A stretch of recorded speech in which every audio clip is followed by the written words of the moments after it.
વરસાદની ઋતુમાં જંતુઓ એક ખૂબ જ સામાન્ય સમસ્યા છે. ખાસ કરીને વારીઓ પાસે પ્રકાશિત સ્થળોએ અને ખૂણામાં ભેજ વધારે હોવાથી જંતુઓ વધવા લાગે છે. ચોમાસા દરમિયાન પાણીમાં પ્રજનન કરતા ડેન્ગ્યુ અને મલેરિયાના મચ્છરોનો આતંક પણ દર વર્ષે જોવા મળે છે. આ સમય દરમિયાન હોસ્પિટલમાં દર્દીઓની સંખ્યા ઘણી વધી જાય છે. આનાથી માત્ર પૈસાનું નુકસાન જ થતું નથી, પરંતુ તેને સાજા થવામાં પણ ઘણો સમય લાગે છે અને ક્યારે પરિસ્થિતિ ખૂબ જ ખરાબ થઈ જાય છે. તેથી અગાઉથી સાવચેતી રાખવી જરૂરી છે. કેટલીક સાવચેતીઓ રાખવાની સાથે એવા ઉપાયો પણ છે જે જંતુઓને ભગાડવામાં અસરકારક સાબિત થઈ શકે છે.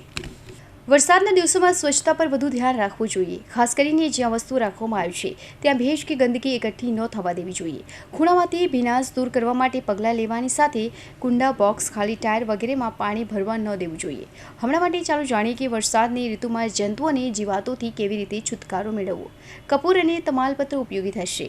ખાડીના પાન રસોડામાં સરળતાથી ઉપલબ્ધ હોય છે, જ્યારે કપૂર પ્રાર્થના રૂમમાં પણ રાખવામાં આવે છે. આ બંને વસ્તુઓ જંતુઓ અને મચ્છરોને ભગાડવામાં ઉપયોગી સાબિત થઈ શકે છે. બેકિંગ સોડા, મરચાં અને બેકિંગ સોડા પણ ઘરોમાં સરળતાથી મળી રહે છે તેવા ઘટકો છે. જો તમને વરસાદની ઋતુના જંતુ અને કીડીઓથી પરેશાન છો તો આ બે વસ્તુઓ મિક્સ કરો. પાણીના થોડા ટીપાં ઉમેરો અને નાના ગોળા બનાવો અને તેના ખૂણા અને તિરાડવાળી જગ્યાઓ પર મૂકો.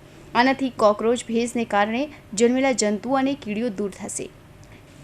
નેચરલ સ્પ્રે, જો રસોડા કે બાથરૂમના ખૂણામાં વરસાદી જંતુઓ હોય તો બેકિંગ સોડા અને લીંબુનો રસ મિક્સ કરો. તેમાં થોડા પાણી ઉમેરો અને તે ખૂણામાં સ્પ્રે કરો. તમે તેને બારીઓની કિનારીઓ, દરવાજાની કિનારીઓ વગેરે પણ સ્પ્રે કરી શકો છો. આનાથી જંતુઓ અને જીવાત ઘરથી દૂર રહેશે.